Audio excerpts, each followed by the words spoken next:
Mirador, la de la Guinée, l'habitacle de la pluralité des opinions. Mirador, le grand safari de l'investigation journalistique. Aboubacar Diallo. Direction Guéké, donc au siège où est implantée cette société d'État, la Sogipa. La Sogipa donc, qui connaît une nouvelle crise qui s'aggrave sur fond de rejet de 2 décisions du directeur général, de la direction générale plutôt, la réduction du nombre des travailleurs et le transfert à Guéké de l'essentiel des travailleurs de l'antenne de Conakry, des décisions issues de mesures prises par le ministre de l'Agriculture et de l'Élevage que nous avons en direct. Monsieur Mamoudou Nanyalibari, bonjour. Oui, bonjour M. Diallo. Bienvenue. Merci. Bonjour Bienvenue. à tous les travailleurs des films. Ouais. Bonjour à tous les auditeurs des films. Bien, le plaisir de vous avoir. Merci de répondre à notre invitation. Première question, à date, quel est le climat qui prévaut à Djeké au sein de cette société étatique, la Sogipa? Bon, je pense que le climat qui prévaut aujourd'hui est celui qui a prévalu ces dernières années n'est pas assez bon. Ouais. Cette entreprise est un bijou dont notre pays devrait être fier, mais qui, pour plusieurs raisons, n'a pas été bien gérée, n'a pas été ce qu'elle devait être.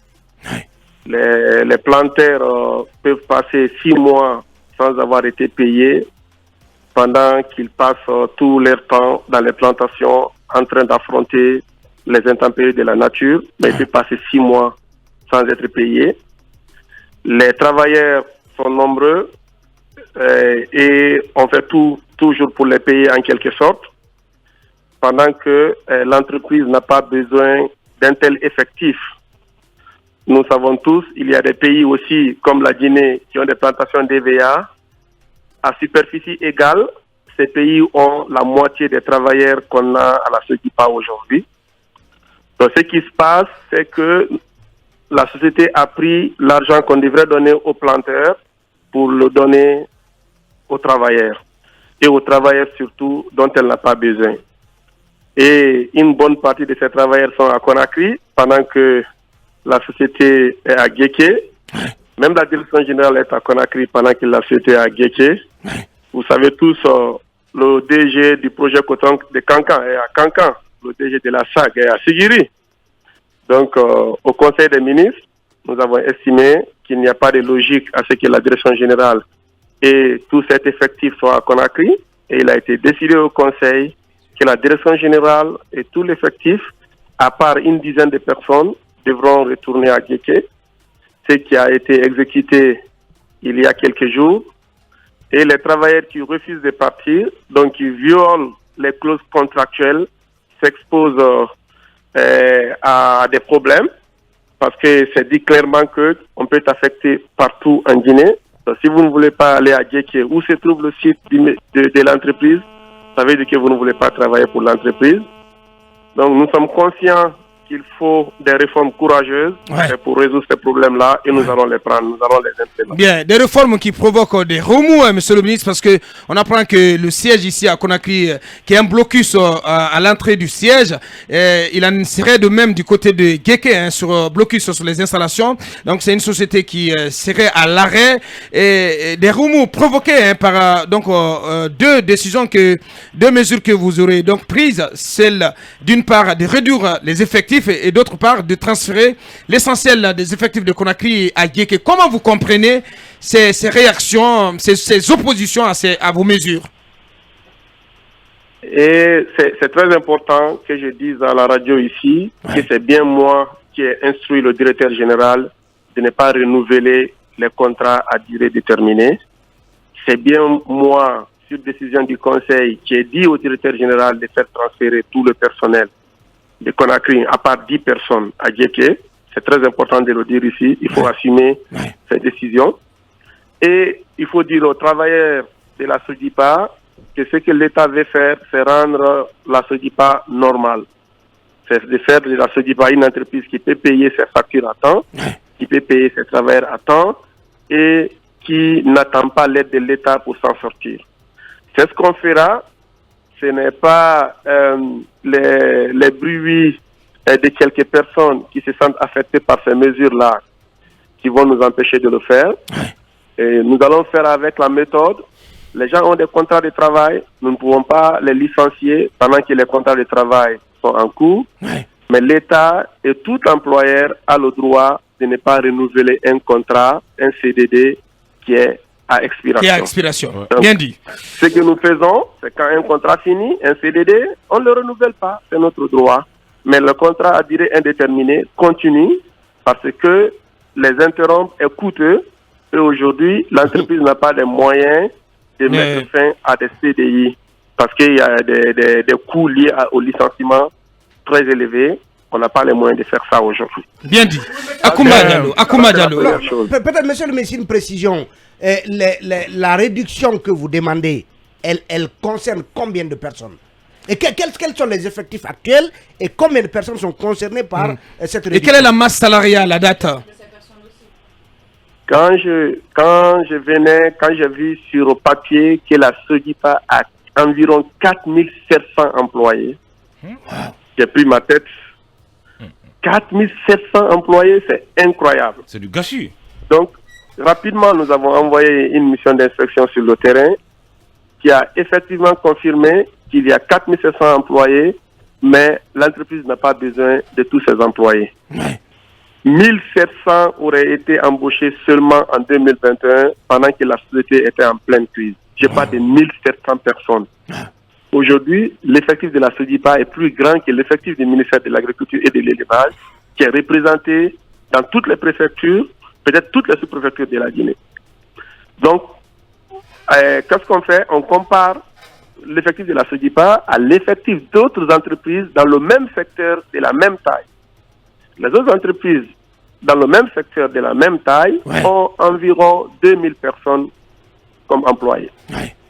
Et quand je suis venu à la SOGIPA, j'ai discuté avec les gestionnaires parce que j'y ai été.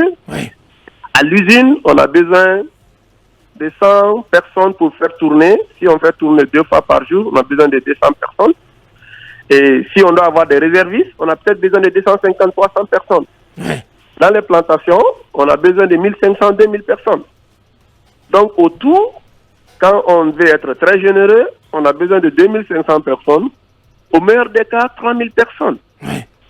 Et aujourd'hui, nous sommes en train de payer souvent 13 milliards certains mois, rien qu'en salaire. Et chaque mois, on doit payer ces 13 milliards-là. Les planteurs qui font vivre cette usine, parce qu'il n'y a pas de ceux qui passent sans planteurs, ces planteurs peuvent attendre 6 mois. Ils n'ont pas le paiement de leurs efforts, de leurs produits, de leur EVA. À Kankan, j'avais exactement le même problème. Les cotonculteurs à Kankan ont attendu 2 ans. Ils ont produit le coton, c'est stocké. On n'arrive pas à acheter leur coton. Ils ont même peur que ce coton ne prenne feu et que ça brûle leur case.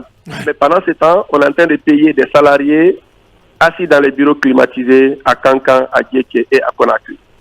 Il faut que les gens sachent que le CNRD veut la justice.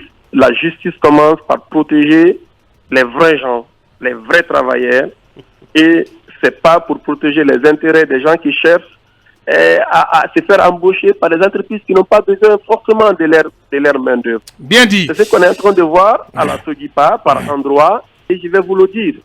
Nous n'avons rien contre personne, nous allons respecter la loi, nous allons faire avec méthode, mais la SOGIPA doit devenir une entreprise normale, elle le sera cette année. Bien, M. Mamoudou Nanyale Bari, ministre de l'Agriculture et de l'Élevage, en direct sur FIM FM et d'Amirador. Monsieur le ministre, avec votre permission, vous allez rester en repérage. Nous revenons vers vous derrière l'écran pub et nouveau point de l'actu sur FIM FM. On revient vers M.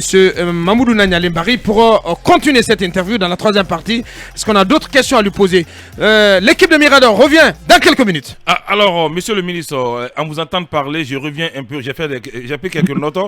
La SOGIPA, c'est 4700 personnes. Et en 2021, vous nous apprenez que 1700 personnes aussi ont été embauchées avec une masse salariale qui avoisine les 13 milliards de francs guinéens par mois, ce qui était un scandale. Est-ce que vous pouvez nous dire, monsieur le ministre, que cela est dû à une mauvaise gestion des dirigeants actuels de la SOGIPA? Bon, ce qui est sûr, c'est que la SOGIPA n'a pas été bien gérée cette dernière décennie.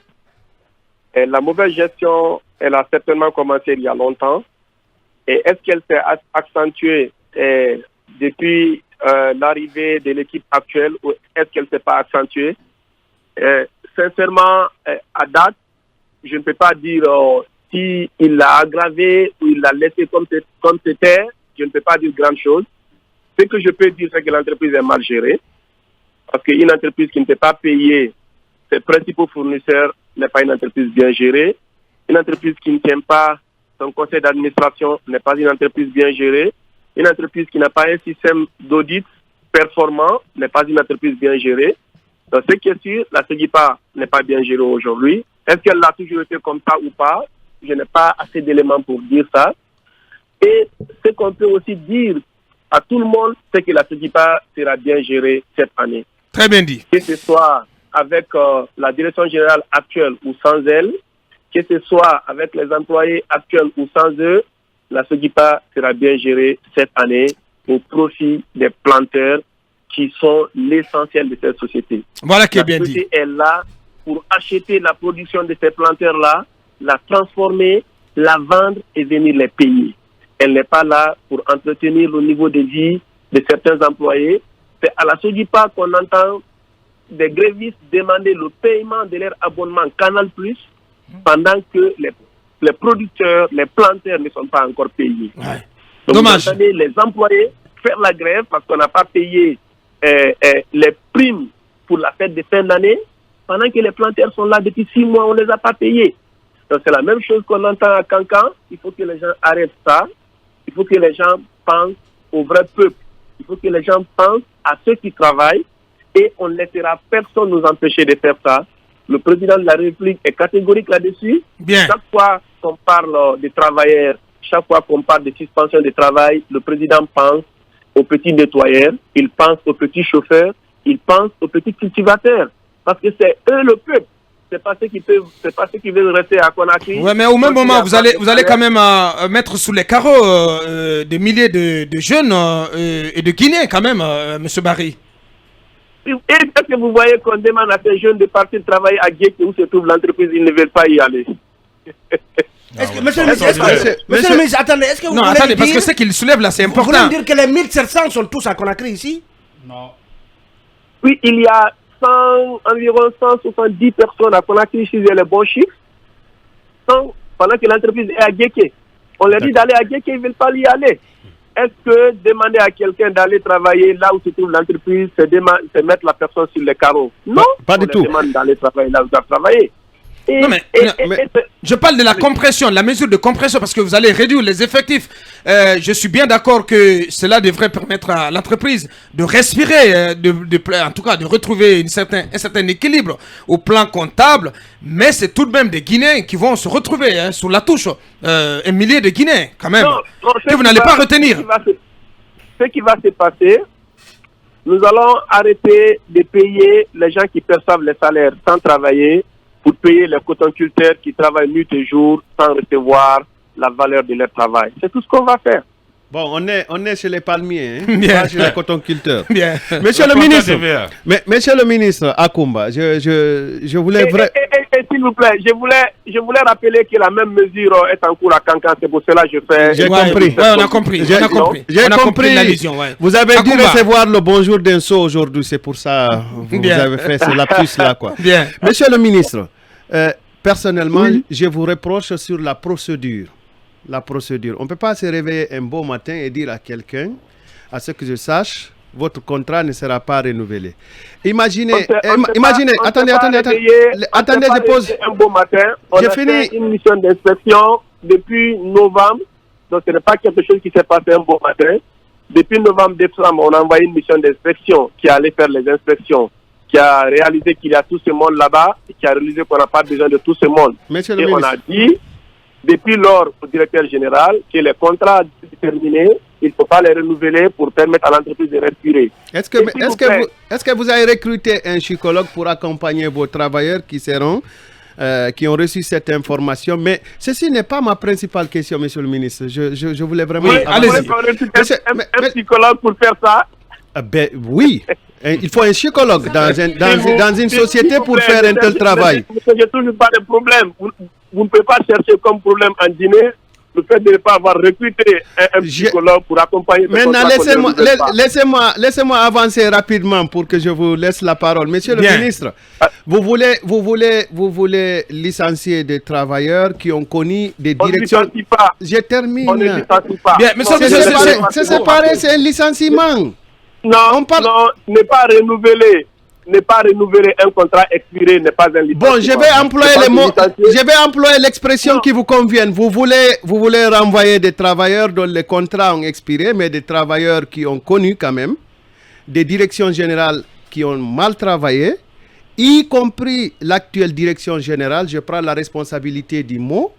Pourquoi vous n'avez pas renvoyé d'abord l'équipe dirigeante avant de vous occuper des travailleurs? Vous voulez qu'un travailleur qui a connu un directeur général... C'est la très bonne et pertinente question. Je suis entièrement d'accord avec votre question qui est hyper pertinente.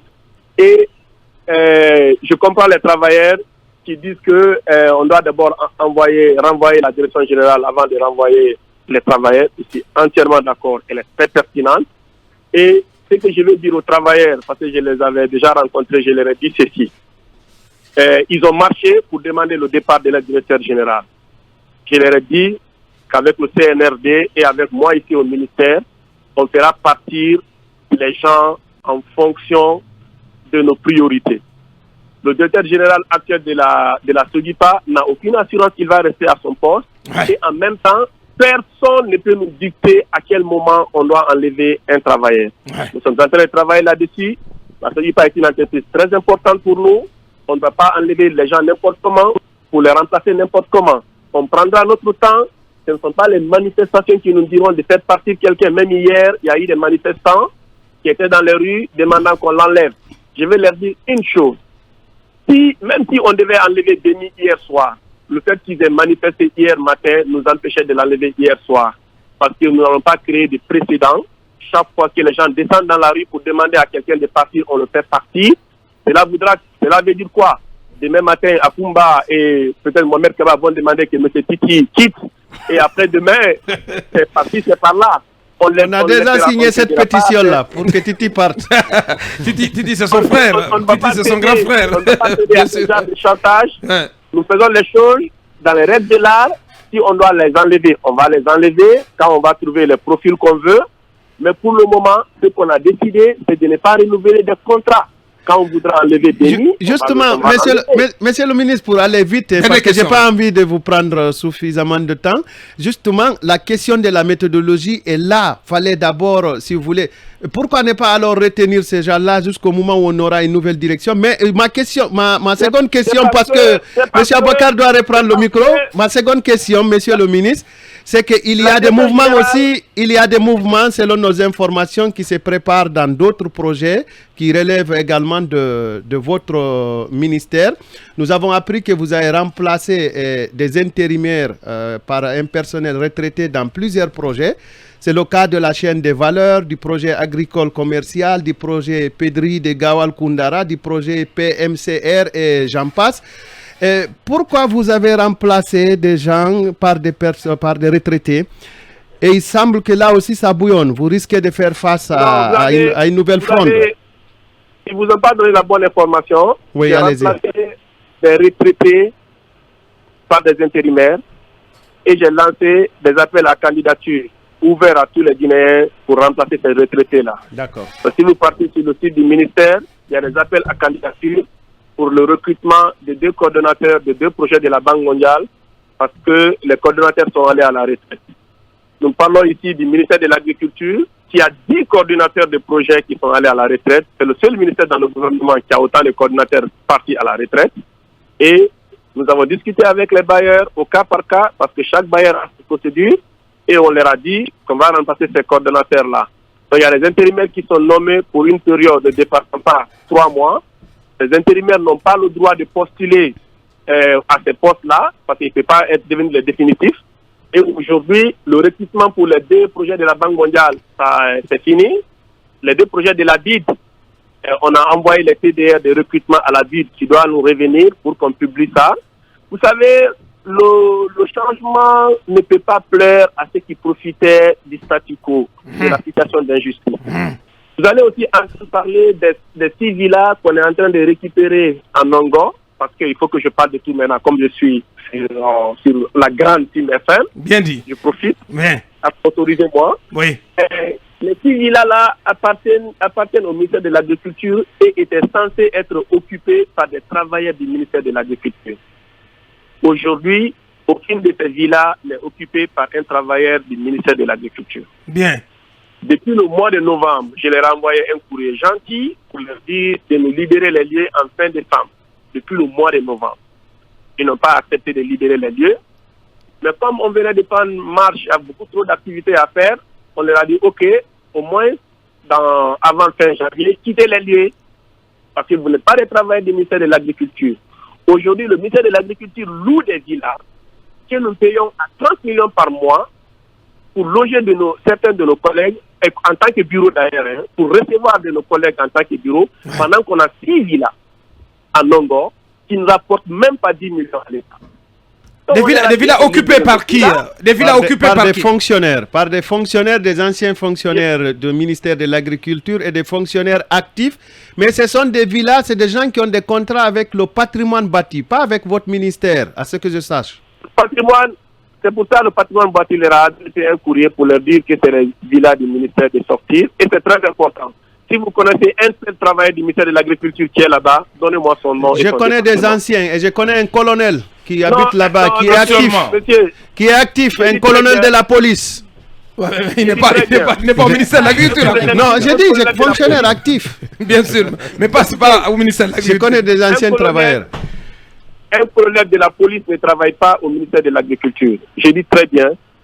Aujourd'hui, et s'il était en détachement? Il n'y a aucun employé du ministère de l'Agriculture dans ces villas-là. Ça, c'est 1. 2, ces villas-là vont devenir des bureaux désormais parce que le ministère paye aujourd'hui plusieurs milliards par mois en bureaux.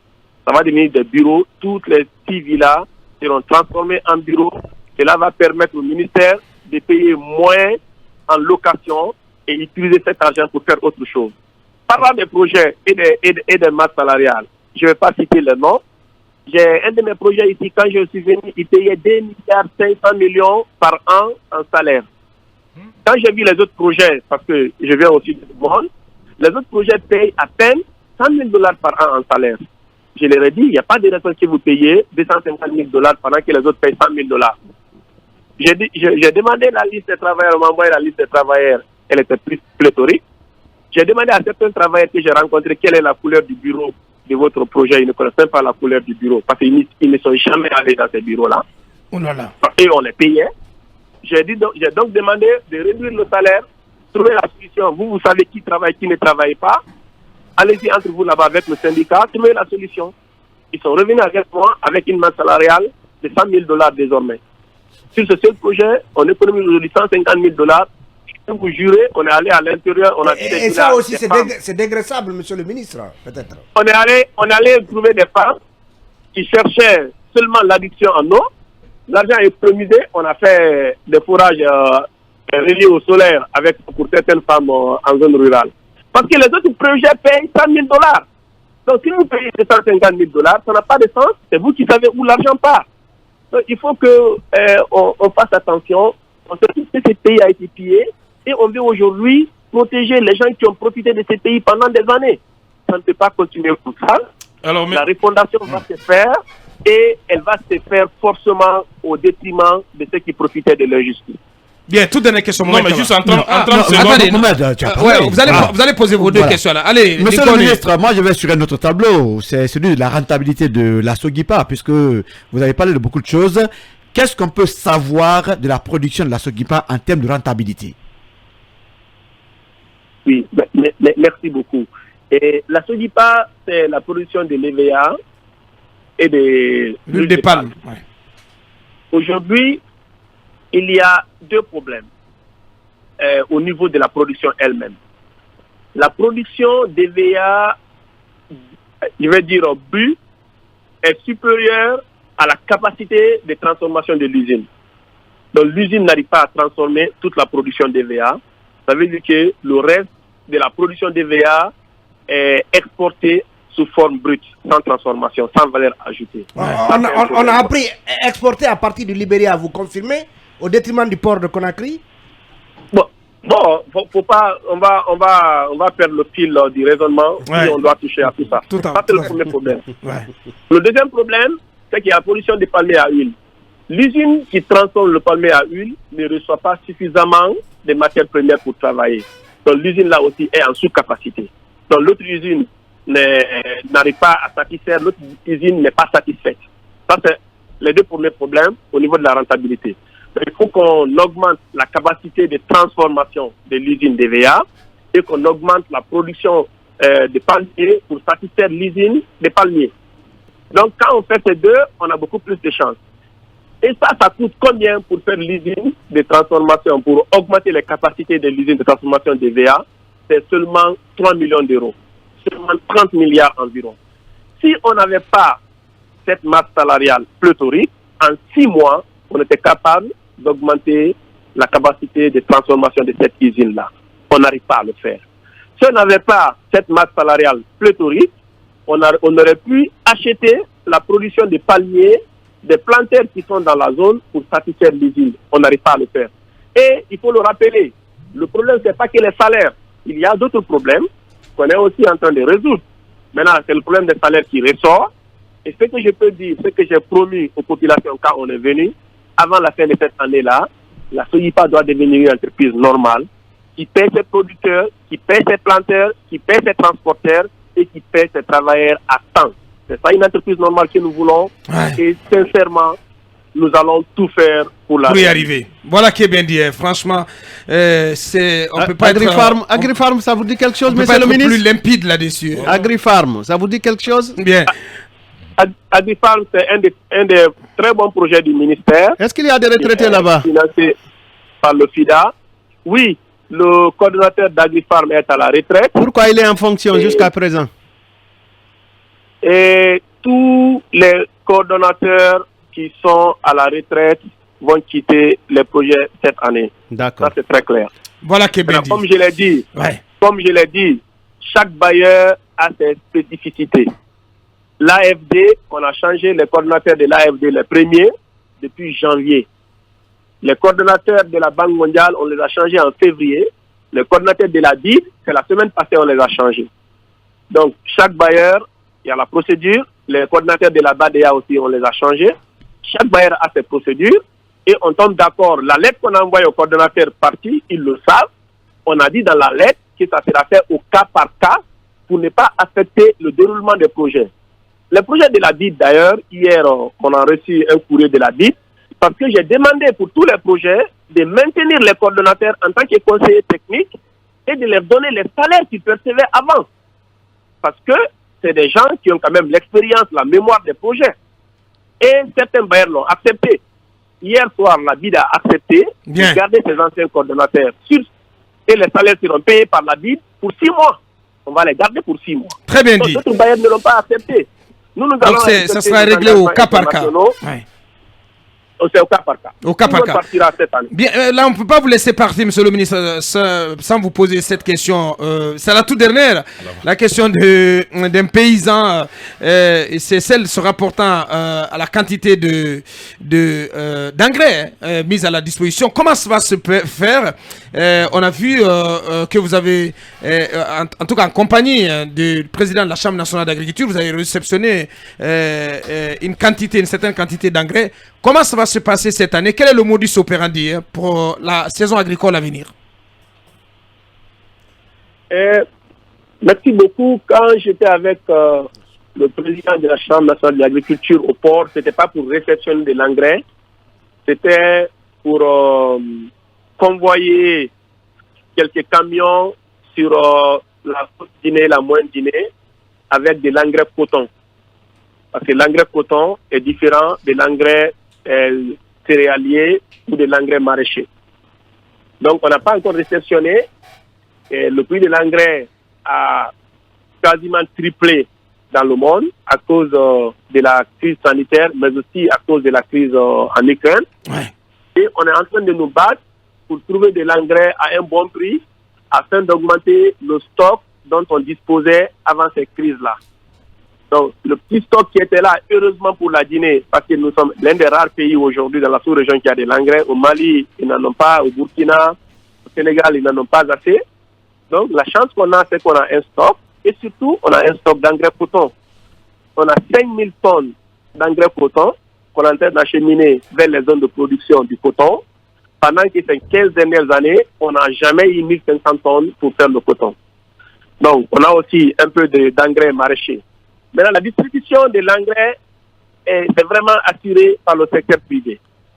Et ces dernières années, l'État lui-même n'a jamais acheté de l'engrais. Depuis 2017, l'État 2017-2018, l'État n'a pas acheté lui-même de l'engrais. L'État facilite l'achat de l'engrais par des privés et s'assure que ces privés distribuent l'engrais partout dans le pays à des prix convenables pour les populations. Le Premier ministre nous a instruit, après le Conseil, de nous réunir avec le ministre du Budget pour augmenter le stock qui est là. Le problème qu'on a, nous sommes en train de nous battre pour le prix. Faire venir l'engrais est très facile, mais faire venir l'engrais à bon prix, c'est autre chose. Mais pourquoi ne pas relancer Toguna, monsieur le ministre? Toguna, quand même, qui reste fermé, qui est une usine de production d'engrais dans la zone de Kabylie. Pourquoi? Est-ce que vous avez un plan pour relancer Toguna ou bien ce n'est pas du tout à l'ordre du jour? Toguna est une entreprise privée. Dès que je suis venu, j'ai rencontré Toguna. Je leur ai dit qu'il n'y a aucune logique et aucune raison que nous achetions l'engrais à l'étranger pendant qu'on peut le produire ici. Donc, j'avais un programme avec Toguna 3 jours après pour aller visiter l'usine et pour voir comment on peut mettre l'usine en marche. Ouais. Donc, c'était un samedi, on devait aller. Le vendredi soir, j'ai eu un message qu'ils ont eu un décès et ils ne me sont plus revenus. Oh là là, oh là là. Nous sommes. Est-ce qu'il cacherait quelque chose, monsieur le ministre? Je ne peux vraiment pas dire grand chose, sincèrement. Je ne sais pas, je ne crois pas qu'il cache des choses. Je ne sais pas c'est quoi le problème, sincèrement.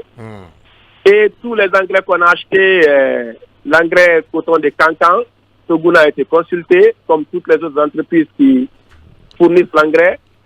L'engrais coton le moins cher, c'était celui qu'on pouvait trouver avec la chambre. C'était largement moins cher.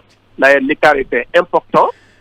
C'est ce qui a été acheté et acheminé à Cancan. Donc, nous essayons d'être le plus transparent possible dans ce que nous faisons. Toutes nos activités sont publiées par appel d'offres sur le site du ministère. Vous pouvez y aller, vous allez tout voir. Et nous sommes vraiment disponibles, sauf si on est dans les zones rurales, on est toujours disponible pour répondre à vos questions. C'est avec grand plaisir que nous répondrons. Bien. Parce que, quelque part, sincèrement, nous sommes convaincus que nous essayons de faire le mieux qu'on peut pour les populations de la Guinée. Voilà qui est bien dit, hein, franchement. Grand merci. Grand merci à vous, monsieur le ministre. On ne peut pas être plus transparent, plus limpide là-dessus. Merci pour toutes ces explications, monsieur le ministre. Merci à vous. Bonne journée. Bien dit. C'était donc monsieur Mamoudou Nanya Lembari, ministre de l'Agriculture et de l'Élevage. J'espère qu'on a été complet. Et on va, dans un instant, aborder le dossier Charles White, colonel Bala Samoa.